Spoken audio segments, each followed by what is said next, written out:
Your mom cleans offices, that's different. The words drifted from my son's dining room into the kitchen where I was arranging appetizers for his dinner party. I froze, tray in hand. Yeah, Jeremy laughed, voice lowered but not enough. Started with mops and buckets after Dad died. Embarrassing, but what can you do? Some people lack vision. I continued placing prosciutto-wrapped dates as his investment banker colleagues chuckled sympathetically. My hands didn't shake. The only sign of my rage was a slight tightening around my eyes. Need any help in there, Mrs. Chen? Jeremy's girlfriend Alyssa appeared in the doorway, her expression apologetic. She'd heard too. I'm fine, I replied, straightening my designer blazer worth more than my son's monthly rent. Jeremy had no idea that tomorrow I'd be signing the final papers acquiring his firm through my holding company Monarch Enterprises, the small cleaning business that now owned half the commercial real estate in the city. I didn't start with a cleaning business. I built an empire. 23 years ago, when David died unexpectedly of a heart attack at 42, Jeremy was only 9. The life insurance barely covered the funeral and 3 months of mortgage payments. David's tech startup had consumed our savings, and his investors disappeared overnight.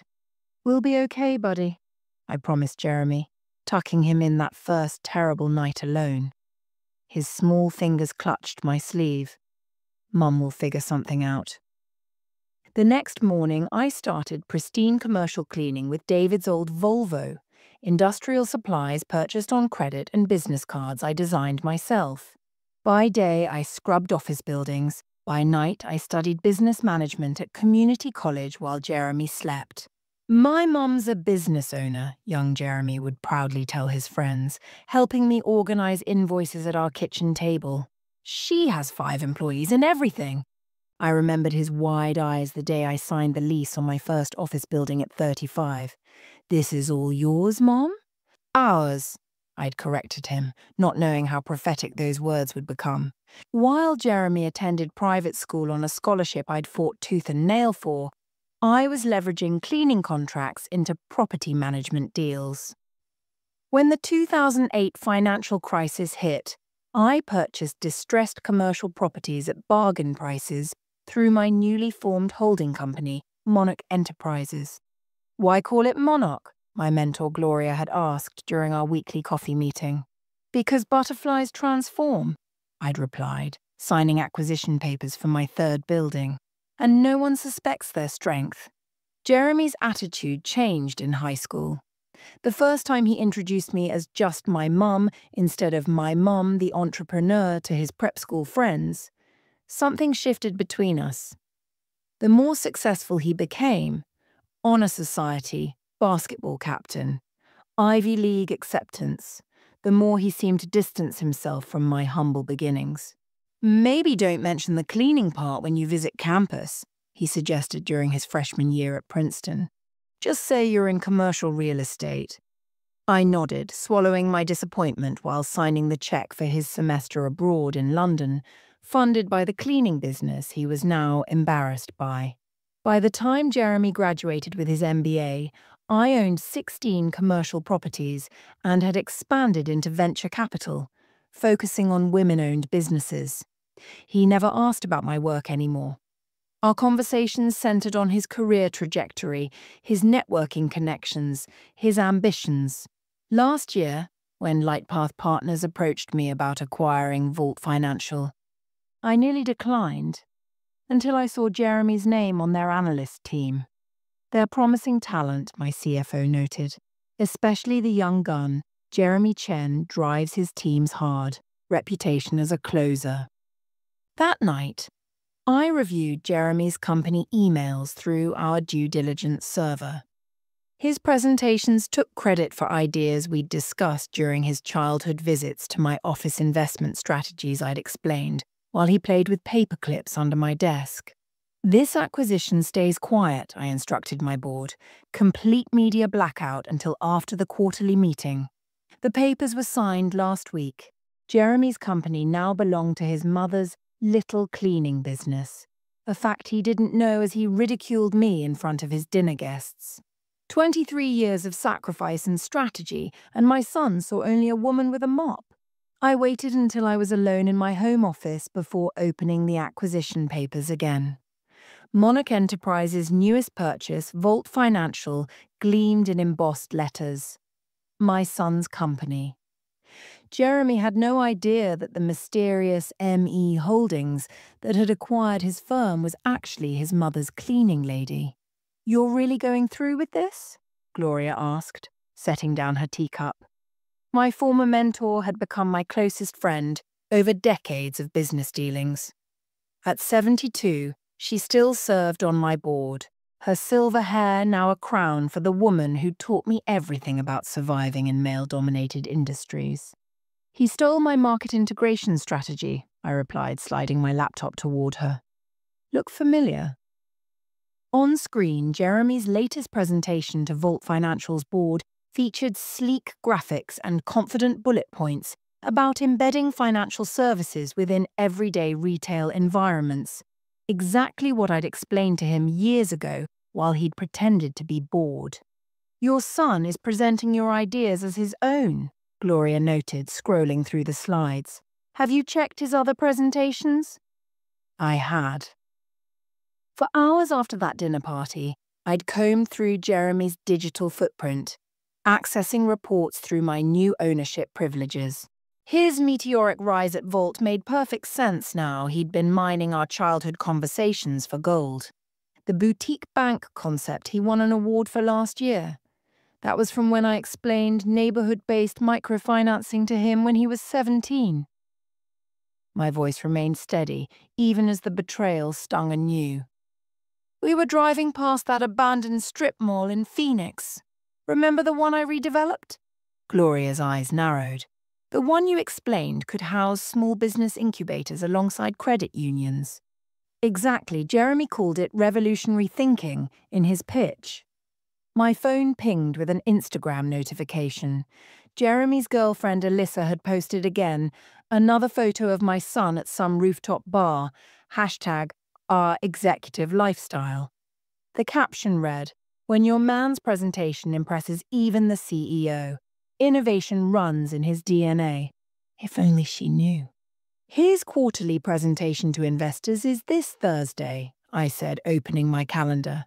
"The topic is next generation financial services, another concept we discussed at my kitchen table." "And you'll be there?" Gloria wasn't asking. "As the new owner, I'm expected to attend."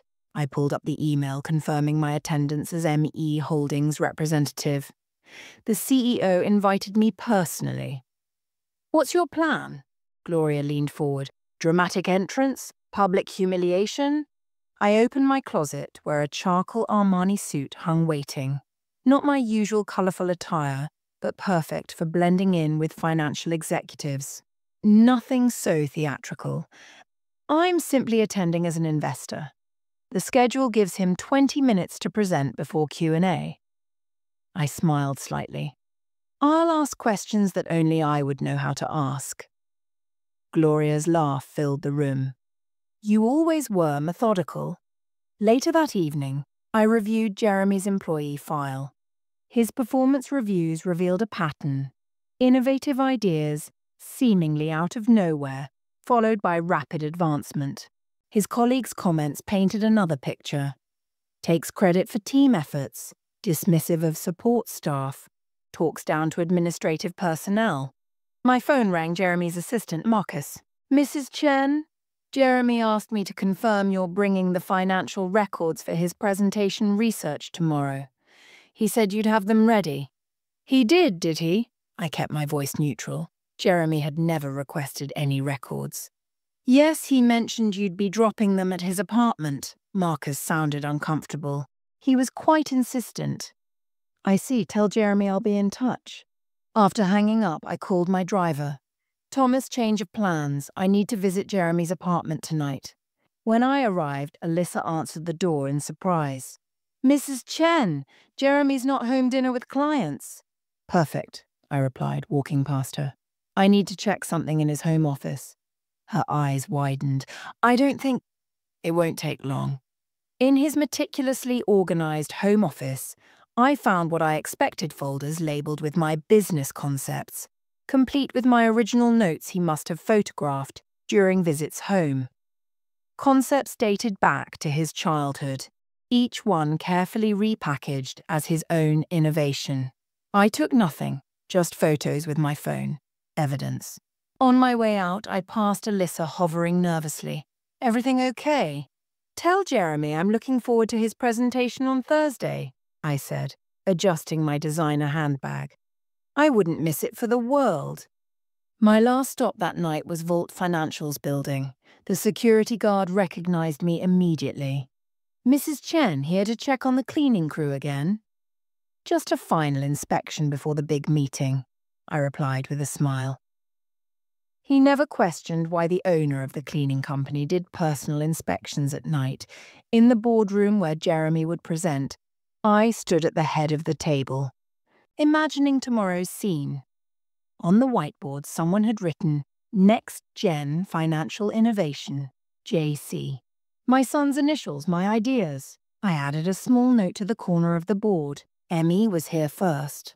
By morning it would be erased, but I would be back. The Vault Financial boardroom exuded power all glass and chrome, with floor-to-ceiling windows overlooking the financial district. The irony wasn't lost on me. My son loved this view so much he'd posted it dozens of times on social media with captions like, Where Decisions Are Made, and Executive Perspective. Little did he know I owned the building before I owned his company. I arrived 30 minutes early, dressed in a charcoal Armani suit, hair pulled into a sophisticated chignon. The CEO, Richard Barnes, greeted me with deference. Mrs. Chen, we're honored to welcome Emmy Holdings representative, though I must admit we expected a team. I prefer a personal touch with new acquisitions, I replied, extending my hand. My wedding ring, the one Jeremy believed was a cheap replica, caught the light. I'd purchased it myself after his father left, one small indulgence from my first million. Richard led me to a small waiting area. Jeremy Chen will be presenting our innovation strategy. He's our rising star, brilliant ideas. I'm looking forward to hearing them, I said, my voice betraying nothing. A young man hurried past, arms loaded with presentation materials. He dropped a folder, papers scattering. Rather than help, another executive stepped over them with a dismissive glance. I bent to gather the papers. Here. Thank you, he whispered, looking shocked that someone in an Armani suit would help. I'm Marcus, Mr. Chen's assistant. The one who called about the financial records, I asked. Recognition flickered in his eyes. Wait, you're... Let's keep that between us for now, I replied quietly. He takes credit for everything, Marcus whispered urgently. Not just yours. Ideas from the whole team. I know, I said. I've been watching. As employees filtered in, I observed their dynamics. The clear hierarchy. The sycophants gathered around my son, who'd arrived in a tailored suit I'd never seen, probably purchased for today's presentation. He hadn't noticed me yet, positioned in the corner reviewing the meeting agenda. Where are the updated slides? Jeremy barked at Marcus. In the presentation folder, sir. These aren't the ones I wanted. Fix them. But the meeting starts in 5. Just fix it, Jeremy snapped, then turned to charm a senior executive. Marcus disappeared, returning minutes later with identical slides. Jeremy didn't even check them, just nodded with imperial satisfaction. Richard called the meeting to order. Before we begin, I'd like to introduce our new owner's representative from ME Holdings. All eyes turned to me as I took my seat at the head of the table. Jeremy froze momentarily, confusion crossing his face before he composed himself, clearly not recognizing me in this context. We're honored to have you, Jeremy said smoothly, extending his hand. I'm Jeremy Chen, Head of Strategic Development. Yes, I replied, shaking his hand firmly. I know who you are. His smile faltered slightly at my tone before he launched into his presentation. Today I'm unveiling a revolutionary concept I've developed: community-centered financial ecosystems. I watched as my son presented my idea, the very concept I'd explained to him 15 years ago when I was developing micro-lending programs for immigrant women. He'd repackaged it with slick graphics and buzzwords, but the core was unmistakably mine. The innovation lies in creating financial hubs within existing community centers, he continued confidently. As he spoke, I noticed Marcus watching me, understanding dawning on his face. Several slides featured my pilot program's statistics without attribution. When Jeremy finished to enthusiastic applause, Richard turned to me. Questions from our new ownership. Yes, I said, standing slowly. Mr. Chen, your presentation was familiar. Jeremy's professional smile remained fixed. I've been developing this concept for years. Interesting, I replied, because I implemented this exact model in 2008, starting with the East Side Community Center. Jeremy paled slightly. I drew inspiration from several successful precedents, including the recipe card system for tracking loan repayments. I pressed. The very system I explained to you when you were 16, sitting at our kitchen table. The room had gone deathly quiet. I'm sorry, Richard intervened. Do you two know each other? I smiled. Quite well, Jeremy is my son. The shock rippled through the room. Jeremy's face was drained of color. Mom, he whispered, recognition finally hitting him. UME Holdings? Monarch Enterprises Holdings, I confirmed. Started as a cleaning business, expanded into property management, then acquisition. I turned to the board, including this building, and as of last week, this company. Jeremy gripped the edge of the table. This is some kind of joke. Not at all, I replied. Though I did find it amusing when you told your friends your mother just cleans offices, particularly since one of those offices is yours. Marcus failed to suppress a smile. Richard looked between us. Mrs. Chen, perhaps we should continue this discussion privately. No need, I said calmly. I simply wanted to clarify the origin of today's presentation. These aren't Jeremy's ideas. They're mine, as are the innovative proposals he's presented for the last 3 years. I opened my laptop, projecting photographs of my original business plans, dated and notarized side by side with Jeremy's presentations. The similarities were undeniable. This meeting is adjourned, Richard announced, his voice strained. Jeremy, my office. Now. As people filed out in stunned silence, Jeremy remained frozen, his carefully constructed facade shattered. The rising star, exposed as a fraud by the very person he'd dismissed as irrelevant. I gathered my materials unhurriedly. The cleaning lady had just swept the floor with her son. The glass-walled conference room emptied rapidly, leaving Jeremy and me with Richard Barnes and 2 board members. My son sat motionless, shock still painted across his features like he'd been slapped. His expensive tie hung slightly askew, the perfect visual metaphor for his suddenly tilted world. Mrs. Chen, Richard began, his voice carefully modulated, perhaps you could explain how did I came to own my son's company without him knowing? I smiled slightly. The same way he came to present my business strategies as his own, carefully and deliberately. Jeremy's face flushed. This is ridiculous. You can't just waltz in here and... I can, actually. I opened my portfolio and slid acquisition documents across the table. Monarch Enterprises has owned this building for 7 years. We acquired Vault Financial last week. Your signature is on page 4 of the employee handbook, acknowledging that ownership changes may occur at any time. One of the board members, Ellen Reeves, according to her nameplate, examined the documents. These appear to be in order. Outside the conference room, I could see employees clustered in small groups, stealing glances through the glass walls. News travels fast in corporate America, especially news this delicious. The cleaning lady mother now owned the company where her son had climbed the ladder by stealing her ideas. "I need to speak to my son privately," I said, my voice calm but leaving no room for discussion.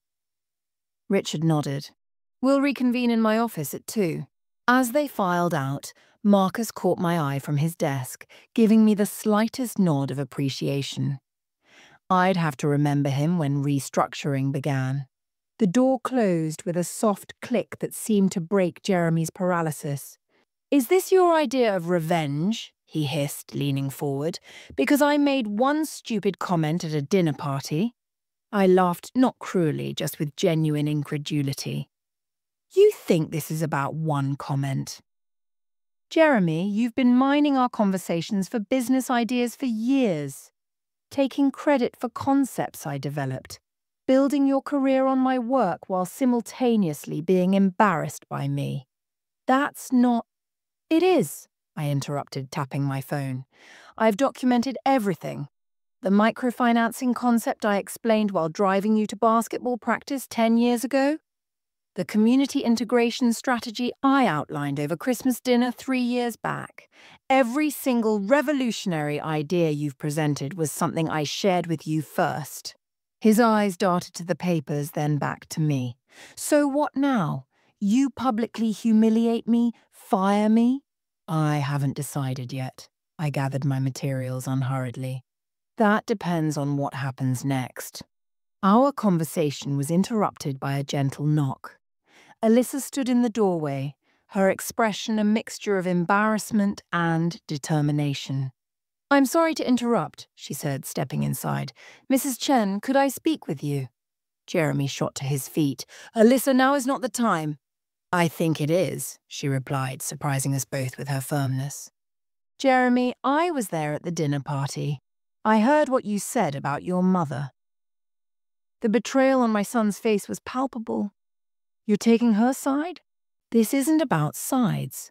Alyssa placed her designer handbag on the table. "It's about respect and honesty."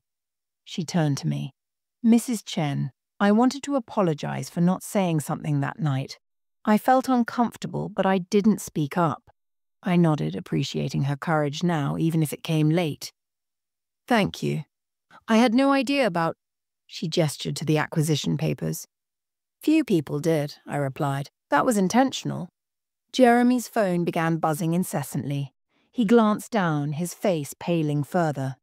"The entire office knows. It's all over the company messaging system." As if on cue, my phone dinged with an email notification. Richard had called an emergency executive meeting at 3 p.m. Subject line: Strategic Leadership Transition. Alyssa touched Jeremy's arm. "Your mother deserves an apology." He shrugged her off. "This is business, not family therapy." "It's both," I said, rising from my chair. "And you've failed at both." Outside, employees quickly pretended to be working as I emerged. Their whispers followed me down the corridor. "That's her, Chen's mother, the one he called a cleaning lady. She owns the company now. Did you see his face?" Marcus intercepted me near the elevators. "Mrs. Chen, I've prepared the files you requested on departmental performance, and there's something else you should see." He handed me a folder containing email exchanges between Jeremy and several senior executives. Emails where he took sole credit for team projects, where he dismissed contributions from junior staff, where he specifically instructed others not to mention certain people's involvement in successful initiatives. "These came from all over the company in the last 20 minutes, Marcus explained quietly. "People have been waiting for this moment without even knowing it was coming." As the elevator doors opened, my phone rang, Jeremy's girlfriend again. "Mrs. Chen, I'm sorry to bother you, but I need to tell you something else." Alyssa's voice was steady. "The dinner party wasn't the first time. Jeremy's been dismissive about you for months. I thought it was just, I don't know, normal family friction. But after seeing you today, seeing how he reacted, I realized there's nothing normal about it. Where is he now? I asked. Locked in a conference room, calling his lawyer. Of course he was. When I reached the lobby, Thomas was waiting with my car. Home, Mrs. Chen? Not yet, I replied, checking my watch. Take me to Gloria's. I need her perspective before the 3 o'clock meeting. As we pulled away from Volt Financial's gleaming tower, I watched employees pressed against the windows, phones in hand. By tomorrow, this would be all over the financial industry blogs. The wunderkind was exposed, the mother vindicated. Jeremy had wanted to build his career on stolen ideas and dismissive comments. He never imagined that the woman he'd reduced to just a cleaning lady would end up signing his paychecks. Sometimes the most valuable lesson costs everything you thought you had. 3 days passed before Jeremy contacted me. His call came at dawn 4:57 a.m., according to my bedside clock. We need to talk. His voice sounded hollow, exhausted. Not at the office. I suggested the small cafe where I'd signed my first commercial property deal 20 years ago. When Jeremy was 12, he'd sit in that same booth doing homework while I negotiated with bankers who underestimated me. He wouldn't remember that detail. I did. He arrived looking disheveled designer shirt, wrinkled eyes bloodshot. The golden boy had tarnished overnight. You could have told me, he said immediately, sliding into the booth. You didn't have to humiliate me. Like you humiliated me at your dinner party. I stirred my coffee calmly. Calling me a cleaning lady while I catered to your friends? His eyes dropped. That was different. Was it? Or did you just assume you'd never face consequences because I'm just your mom? The waitress brought his coffee. She'd recognize me, of course. Her sister worked at my first commercial building. Word travels fast in business circles. Her curious glance wasn't subtle. Richard offered me a choice, Jeremy said after she left. Resignation or demotion 4 levels down, working under Marcus. And? I resigned. Effective immediately. His hands trembled slightly around his cup. I have nowhere to go. Every company in the industry knows by now. I nodded, unsurprised. Actions have consequences, Jeremy. Something your privilege has protected you from until now. Is that what this was? A lesson? Anger flashed in his eyes. His father's temper. Destroying my career to teach me humility? Your career was built on stolen ideas and false pretenses, I replied evenly. I simply revealed the truth. The destruction was self-inflicted. He leaned forward. Those were my ideas too. I grew up hearing them. But you presented them as solely yours. You erased me from your professional narrative, while simultaneously mocking me in your personal one. I pulled out my phone, showing him social media posts where he'd referenced his entrepreneurial genius, while tagging Harvard Business School connections. You can't have it both ways. We sat in tense silence until Jeremy's shoulders finally slumped, the first crack in his armor. So, what happens now? He asked. You own the company. You own me. I own the company. You own your choices. His girlfriend had left him moved out while he was meeting with HR. His apartment lease, paid through corporate housing, would end in 30 days. His professional reputation lay in tatters. For the first time in his privileged life, Jeremy faced actual consequences. I have a proposal, I said finally, sliding a folder across the table. A new position, different companies. Entry level with potential for growth. Jeremy scanned the documents, his expression morphing from desperation to disbelief. A startup waste management company. You want me to work with garbage? Resource recovery, I corrected. One of my newest acquisitions. And yes, you'll start at the bottom literally. Loading trucks, sorting recyclables, understanding the business from ground up. This is punishment. This is an opportunity. The company has potential but needs someone to modernize operations, someone who understands innovation. I tapped the folder. In 6 months. If you demonstrate actual growth, professional and personal, you'll move into management. In a year, maybe the operations director. Why would you help me after what I did? Because I'm your mother. And unlike you, I never forgot that. I met his eyes directly. But make no mistake, this isn't charity. You'll earn everything from now on, including my respect. 2 weeks later, Jeremy started his new position. I received updates from the operations manager, initially reports of complaints and resistance, gradually shifting to reluctant competence. Then actual innovation. By month 3, Jeremy had developed a sorting system that increased efficiency by 17%. By month 5, he'd created a community recycling incentive program that made local news without mentioning his connection to Monarch Enterprises. 6 months after that fateful board meeting, I visited the facility unannounced. Found my son in work boots and safety vest, leading a team meeting, sleeves rolled up, hands dirtied from honest work. He spotted me after and approached cautiously. "Mom." "Jeremy." "I understand now," he said quietly, "what it means to build something, to have people depend on you, to create value rather than just claiming it." I nodded, seeing my father's determination in his stance. "Your grandfather started with a garbage truck too. Before real estate, before investments, one truck collecting trash from neighborhoods nobody else would service. Why didn't you ever tell me that story?" "You never asked." I touched his arm gently. "Too busy being embarrassed by where you came from." That evening, Jeremy came to dinner at my house, brought the corporate reports himself, presented his innovations, credited his team by name for each contribution, asked questions about my business journey. Actually, I listened to the answers. The healing had begun, not because I'd forgiven easily, but because he'd finally earned his way back through honest work and genuine humility. Sometimes the greatest gift you can give your children isn't an easy path, but the chance to discover their own strength by walking a harder one.